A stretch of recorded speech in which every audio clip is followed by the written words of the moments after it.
Stay tuned to the end of this video to hear me tell you what is my favorite live album of all time. Because I am going to be talking about a live album, this new Hail to the Thief Live 2003 to 2009 from Radiohead. If you don't know, Radiohead is probably might be my favorite rock band of all time. Definitely up there. And in general, what this is making me think about and what I want to ask right now is like what is really the value of a live album? And in particular, what is the value of this album? And is it, to use a very capitalistic term, is it worth it? You see, I don't currently own a copy of Hail to the Thief on vinyl. And in general, I'm an old school Radiohead, so I bought Pablo Honey after seeing Creep on MTV, for real. My friends got me to get into the Bends even though I didn't really get there. I bought this copy of OK Computer midnight the day it came out, and then kind of ever since then I buy all the deluxe editions and all that, and then I kind of transfer it over to vinyl and I get all the deluxes as much as I can. So I got the weird acid tab King of Limbs and the special edition in rainbows you had to pay $40 for back then, which was a lot of money. The super new editions of OK Computer, the Moon-Shaped Pool deal, the super editions of Kid A. But come around 2023, they never released a special edition of Hail to the Thief. So that meant I'm kind of stuck. I have my CD of it, which actually is currently with my daughter at the moment. That's okay. I still have it. I bought the deluxe edition when it came out, and the cool little slip case that made it all look like a map. But I don't have it on vinyl. And so the question is, should I buy Hail to the Thief, the actual album, or should I buy this new version? All right, what should I do? Is it worth pre-ordering this vinyl for $32.28 plus like $30 of shipping, right? Which one should I buy? Well, it's an interesting question because when you think about a live album, there are a lot of different ways that they work. And I apologize for the cicadas. It's their season, not mine. When you think about live albums, often they're kind of a hodgepodge, sort of a greatest hits collection of the past 4 or 5 years or an entire career of a band. But this is just like one album. And it reminds me of my favorite live album of the last couple of years.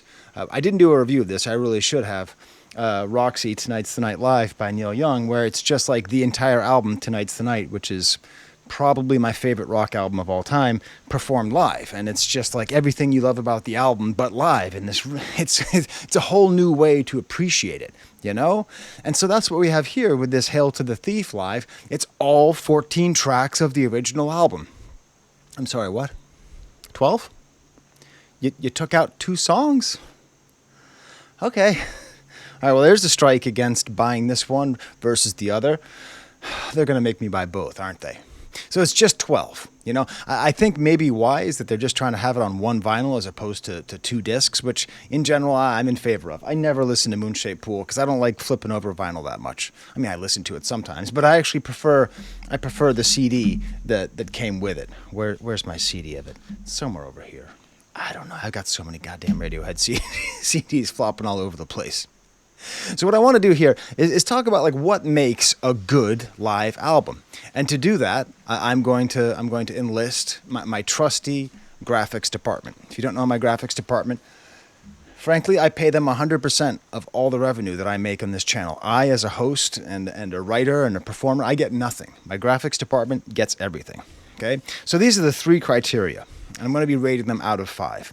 When you're thinking about a live album, what do you want? Well, first, you probably want it to be different enough to be worth it. You don't want it to just be the same album, the same solos, note for note, the same thing, just with slightly worse quality, right? How different is it? That's a question. Now, to be fair, if it doesn't divert a lot, like this actually doesn't divert that much, it can actually be just another way to enjoy this album that you love so much. It can be a great reminder of the album. So it's not a question of how different it is, but it's how different it is or not different. How much does that lead to your enjoyment of this live album?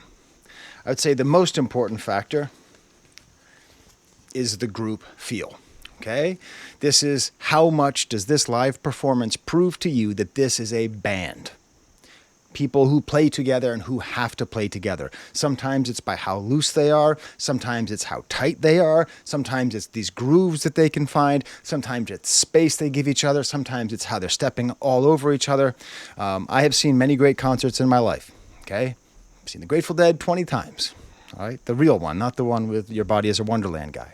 You know, I've seen Fish in the '90s. A lot of great bands that people think are great. I saw Nirvana and all that stuff. I saw Primus 4 times at their height. Right, I've seen a lot of really great performances by very great technical musicians. No one's come close to Radiohead. They are by far the best concert I've ever seen.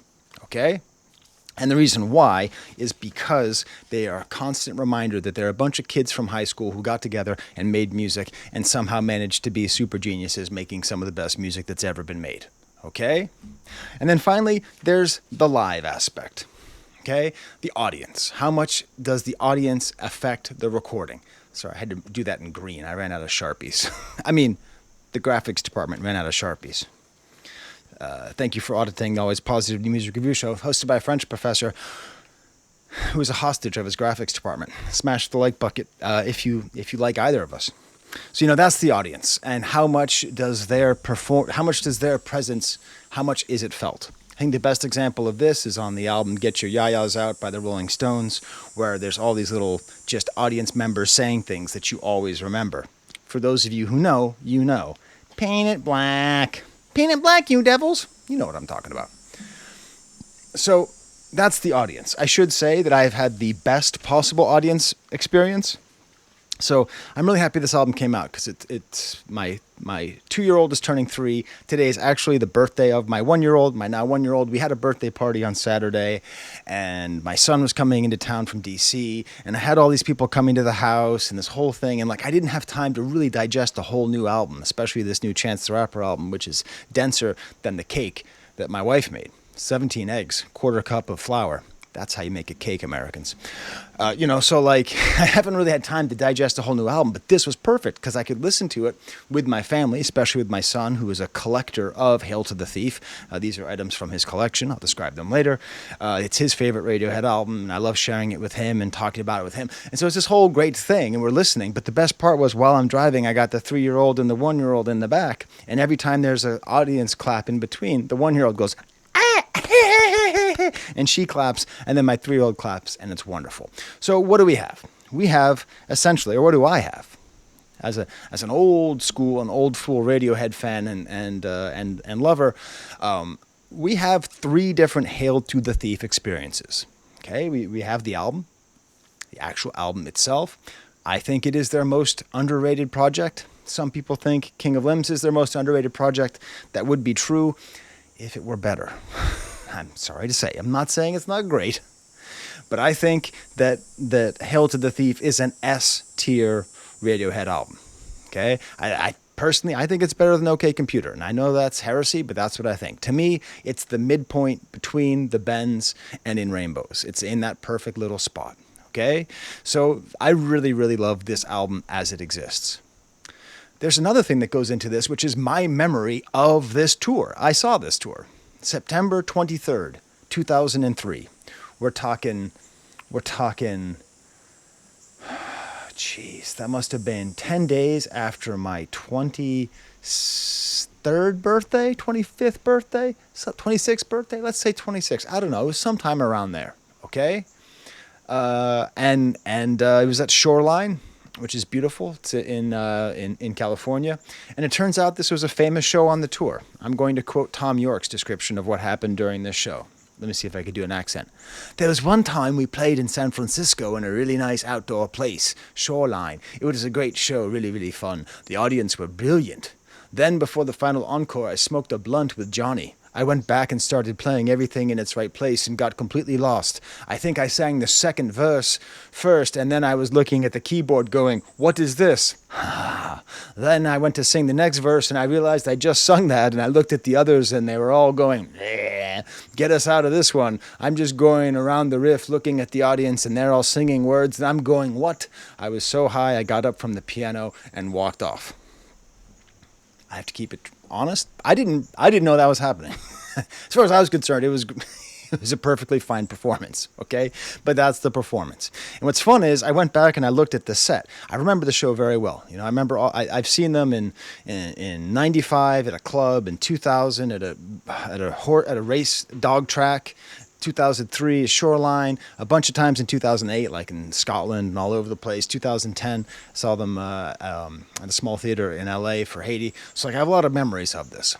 And they only played 10 songs from the album during the tour. And looking at the tour statistics, this was pretty common, right? So I was actually, I loved this album. I loved it when it came out. I was happy to see, I don't know, Paranoid Android, but I would have preferred to see all 14 songs. But it's interesting because they didn't play Will Suck Young Blood, I Will, Myxomatosis, or Scatterbrain, but they did play the 2 songs that were not on this album. One of them was a highlight of the show. As I get ready to talk about this album even further, I need to just say one thing, which is the weirdest thing about having seen Radiohead, I think 5 times, it's 5 or 6 times. The best moment of ever watching Radiohead, my favorite performance ever, is a song that I don't particularly like on the album, okay? The best I was 2 rows back from the rail at the Paradise Club in Boston, seeing Tom in 1995 with the rest of Radiohead, okay? That's how far back I go with Radiohead. But the best thing I ever saw was Dollars and Cents. It's like a fine song, I guess. But I remember seeing it in 2000 at that dog track, Suffolk Downs, and it was like the craziest, most out-of-body experience I've ever had. And I think that's what makes them so special live. It's not just the great songs that they have, but all of a sudden, and you'll see this on this live album too, they're songs that you might sort of glance over as being more vibey than they really are, and then you see them playing it together, and it's that sense of people who really need to play together. Real musicians making real music. You cannot have studio musicians jumping in. I saw Atoms for Peace, the Santa Barbara Bowl. We left early. Okay? I don't need to see Flea. No. Give me Colin or give me Death. So, this album, it opens up with the first 2 songs on Hail to the Thief, which is cool. That's also how they opened up Shoreline. Okay, so the show that I saw opened up with 2 + 2 = 5. This is always a fun thing about seeing Radiohead live post OK Computer is you just have to have sympathy for poor Phil Selway, the hardest working drummer in the world. Yes, Tom comes up with some kind of kooky thing on a computer. Now Phil has to figure out how to play it as a human being. Okay, he is a human being asked to do what a robot can do. Okay, he's in an impossible situation. But it's beautiful. Beautiful harmony here, the swirling. And what I realized is, by listening to this live performance and remembering what it was like seeing it, Hail to the Thief is the album most built on dynamics and anticipation. The loud, quiet, quiet, loud. And you are just living for this, you remind me, penetration. You just, the amount of excitement that you feel when you're listening to, even just this listening on Spotify or Tidal that I use, right? You just listen and you just get so pumped up for it. They are such masters of anticipation and building in with dynamics. Okay? And also, not for nothing, but as far as differences go, do you know why this gets a plus in the difference category? Because he just sounds like Johnny Rotten here. It reminds you this is basically a punk album. I don't think the audience is particularly here, but here's a spoiler. The group dynamic is here for every single thing, okay? Oh, and by the way, just so you know, the stakes, each of these is graded out of 5, okay? If this scores 10 or better, I'm going to buy the live vinyl when it comes out and not the studio version. So we'll have to see. Then we get to the song Sit Down, Stand Up. I had seen just a couple years earlier Brian Wilson perform somewhere in Boston. I think it was at Harbor Lights. And the whole thing was just kind of comedic, kind of sadly comedic, because he was already very old and very kind of gone. And he was just constantly yelling at the crowd, stand up, sit down, stand up. I saw him a couple years ago. It wasn't like that. But anyways, always made me think of that moment. And this is just one of the best songs of the whole performance. It's just this little, I don't know if it's a glockenspiel, and it just starts quiet and then just keeps on building. It is full polyrhythm, and the anticipation that you feel for little raindrops, little rain. And what I love is that they chose to use this version of this song, despite the fact Tom's voice is kind of gone. His voice is kind of gone. And I like it because that's the reality of seeing people in concert. Sometimes their voice isn't entirely there. Once again, the only thing that's going to get a real plus in the plus category, that's just going to be the group dynamics because it's right there. And then we get Sail to the Moon. Okay, this is where it varies drastically from the performance that I saw. They played Sail to the Moon way later in the show that I saw. And this just proves that they can do Fragile, that they can do Delicate live, that they can do a Johnny Rotten penetration, fan in the face, right? They can do all the cold wise mistresses, right? They could do all that stuff, but they can also do this. And just, the thing about this album is it makes sense that they're reviving it now because they knew what I knew. They knew what everyone knew, that the Iraq War was a catastrophe, that we were headed towards where we are right now. They knew where we were headed right now. They predicted the election of 2016 and 2003. And if you don't see that, that's okay, but that just happens to be it. Maybe you're the president. Beautiful. Once again, we got the group getting the plus. They don't play Backdrifts. Why not? I don't know.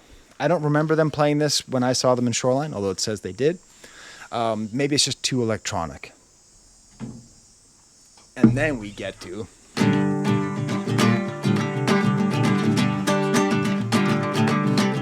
This is Fall Out Rag and Bone Man. Sorry. I taught myself how to play that on guitar during COVID. I forgot the rest of it except for that beginning bit. Go to sleep. You can't possibly rock harder than the original, right? You can't possibly rock harder than the original, right? My 3-year-old's watching me make my video. But they can't, because when Phil comes in, it's a little bit thin, but when it gets to the "we don't want the loonies taking over" part and the vocals extend and he's yelling and he's like yelling off of mic and he's just so excited. And this is the thing. Talk about restraint, okay? What is it? Is it just the song that ends with a guitar solo that gets like Johnny Greenwood? He gets off. He's much like Lucille Bluth. He gets off on being withholding. Okay, so like he does not give you the solo that you want. You know that Just is leading up to a crazy guitar solo, but then they cut out the song. Same thing with Go to Sleep, but here instead of a 30-second aborted guitar solo, it's an entire minute of avant-garde, non-musical guitar sounds and attacks and distortion. It's just madness all over the groove. And the groove is so strong because they're such a good band that have been playing together since they were knee-high to a grasshopper, okay? Beautiful. And you even feel the audience in this one quite a bit as well. And there's a ton of difference because the guitar solo that you want doesn't fade out. It's a full-on extra 30 seconds. It's twice as long. Then we get to the best song on the album, the dollars and cents on this album, Where I End and You Begin. If you ask me what are your top 5 favorite songs on Hail to the Thief, Where I End and You Begin is probably towards the bottom. It's probably towards the bottom of my rankings. But this is what I'm talking about. This is why you have to see Radiohead whenever they go on tour. You have to see them because they're such a fucking band. They're a band. They are a band. They are a group. They are making music together. They cannot be replaced. If one of them dies, the band does not exist anymore. Do you understand? This groove and the raspiness of the voice and the 4, 5, 6, 7, the shaky voice and the synth over, and just Phil is just going absolutely nutty. And there's this little angry guitar solo for just like a second, but that's not the point. And they extend out the groove with these whiny sounds. Absolutely beautiful. It's just beautiful. Just the best song. And that's what I love. The same way that like I remember seeing it and going like, how did they do it again? How did they make a song that's not my favorite song on the album become my favorite song on the album? How's my hair? Look at that. I had to go to a meeting today. I left it early to make this video. I went to a meeting where they were trying to explain burnout.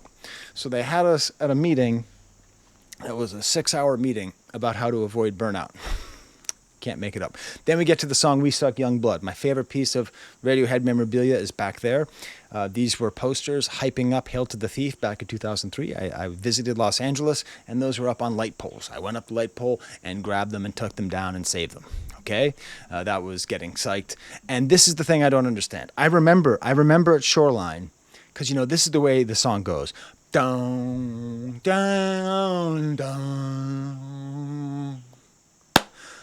All right, there's like one clap and it's just way after. And every single time, when I saw it, the second that one person starts clapping, everyone's like, "Ugh, clap, clap, clap, clap," like a bunch of drunk seals, okay? Just like clap, clap, clap, clap, clap.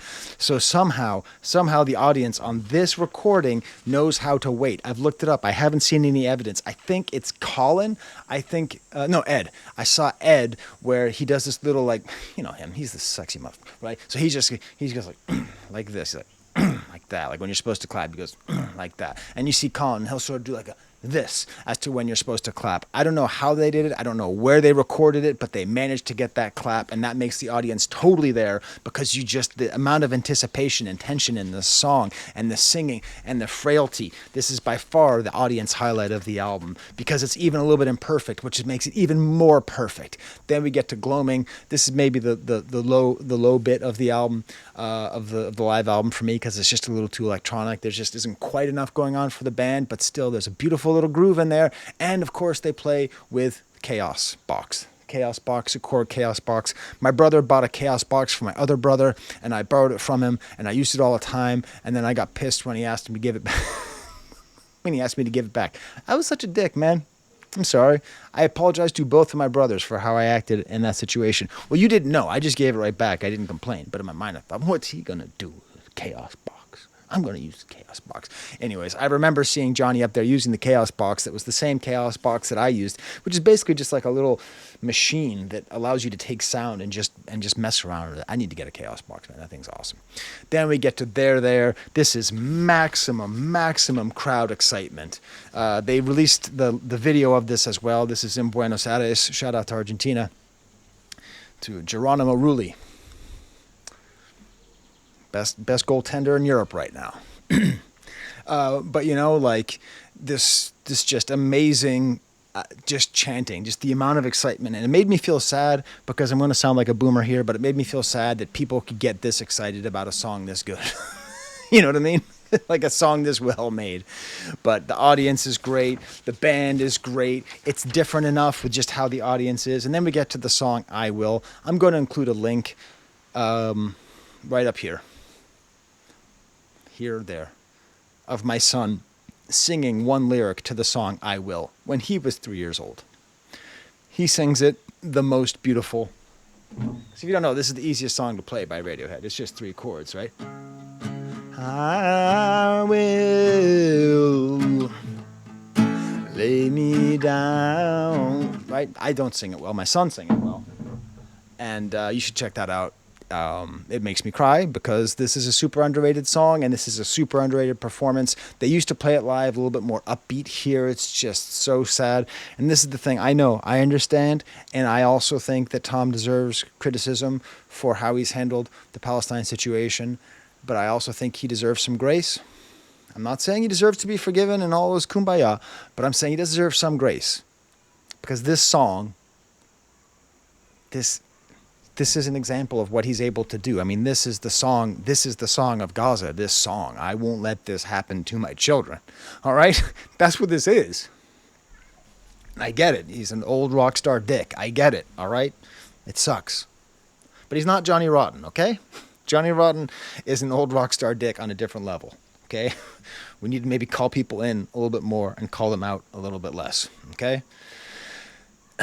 Anyways, it's the song of Bosnia. It's the song of Congo. It's the song of Palestine. Okay, it's the song of bombing civilians and the effect that it has on people and little babies' eyes. Okay, now, they don't include the song "Punch Up at a Wedding." I don't know why. It's biggest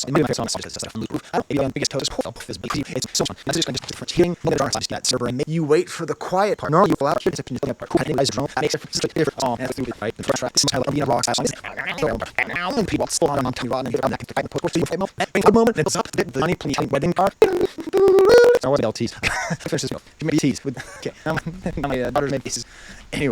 and then just the out at the end and just the release, and it's just everything. It's just everything that's great about this song. I think this is probably a better version of this song. All right. So what are my final grades for this? As far as things being different, you know, I think they could be more, but it is a great reminder of the song. So it is going to be in the green. I'm going to say it's a 3 out of 5 for that. Okay. That's the D.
For the A score, I'm going to give that kind of a low score, 2 out of 5. I feel like they did a lot, especially with There. But I would have liked a little bit more audience interaction to make it feel more like you just want to be there. But then we get to the group score. That's 5 out of 5. All right. Yeah, it's 5 out of 5. Okay. This is its final DAG score. All right. 3 plus 2 is 5, plus 5 is 10 out of 10. I'm going to buy the vinyl.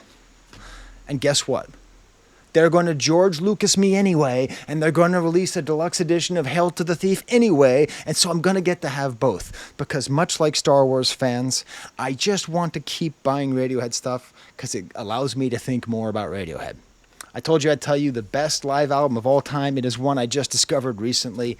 Donny Hathaway Live. The final song on Donny Hathaway Live has the best recorded bass solo in human history. His version of Jealous Guy that was sampled by Kanye and Pusha T is one of the best samples of history. His voice, the sound, the looseness.